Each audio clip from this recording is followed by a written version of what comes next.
ప్రేక్షకులందరికీ వినాయక చవితి శుభాకాంక్షలు. ఏ పని తలపెట్టినా వినాయకుని పూజతోనే మొదలు పెడతారు. విఘ్నేశ్వరుని పూజించి పని మొదలు పెడితే ఆ పని ఎలాంటి ఆటంకాలు లేకుండా పూర్తవుతుందని ప్రజల నమ్మకం. హిందువులు జరుపుకునే పండుగలలో వినాయక చవితి ఒకటి. ఈ వినాయక చవితి 3 నుండి 11 రోజుల వరకు వారి వారి స్తోమతను బట్టి జరుపుకుంటారు. వినాయక చవితిని భాద్రపద మాసంలో వచ్చే మొదటి చవితి రోజు జరుపుకుంటారు. ఆ రోజు మట్టితో వినాయకుని చేసుకొని ప్రతిమ చేస్తారు. ప్రతి ఇంట్లో వినాయకుడి బొమ్మను వివిధ రకాల పువ్వులు, పత్రితో పూజించి అనంతరం నిమజ్జనం చేస్తుంటారు. వినాయకుని నవరాత్రుల సందర్భంగా దేశంలోని వివిధ ప్రాంతాల్లో పలు సాంస్కృతిక కార్యక్రమాలు నిర్వహిస్తుంటారు. భారతీయ సాంప్రదాయంలో అన్ని వర్గాలలో జరుపుకునే పండుగల్లో వినాయక చవితి అగ్రస్థానం. అలానే పసుపు ముద్దం చేసి వినాయకుని ప్రతిమను ప్రతిష్ఠించిన చోటే ఉంచి పూజిస్తారు. వినాయకుని పూజకు 21 రకాల ఆకులను ఉపయోగిస్తారు. పూజకి ఉపయోగించే ప్రతి ఆకు ఔషధ గుణాలను కలిగి ఉంటుంది. అలానే ఆవిరిపైన చేసే వంటకాలనే నైవేద్యంగా ఉపయోగిస్తారు. పూజకు ఉపయోగించే పత్రిలో జిల్లేడు, తులసి మొదలైన ఆకులు ఔషధంగా ఉపయోగపడతాయి. అలానే ఆవిరిపైన వండిన ఆహార పదార్థాలను ప్రసాదంగా స్వీకరిస్తారు.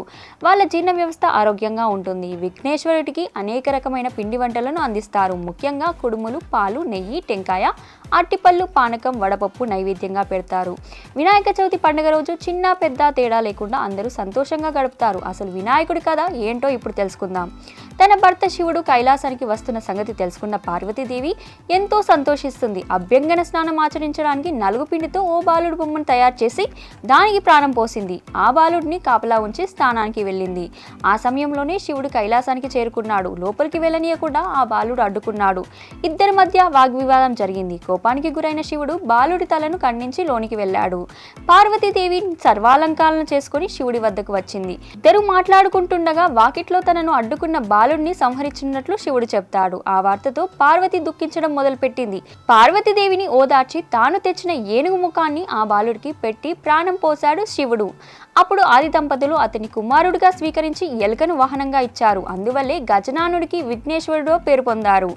విఘ్నేశ్వరుడు అవస్థ పడుతుంటే శివుడు చంద్రుపై ఉన్న చంద్రుడు పక్కపక్కా నవ్వాడు. అందుకే పార్వతీదేవి చంద్రుడిని చూసిన వారు నీలాపనిందలు పాలవుతారని శాపించింది. చంద్రుడికి శాప విమోచనం కల్పించమని బ్రహ్మ కోరగా ఏ రోజు తన కుమారుని చూసి చంద్రుడు నవ్వాడో ఆ ఒక్కరోజు చంద్రుడి ముఖం చూడరాదని శాప విమోచనం కల్పించింది. మరొకసారి ప్రేక్షకులందరికీ వినాయక చవితి శుభాకాంక్షలు.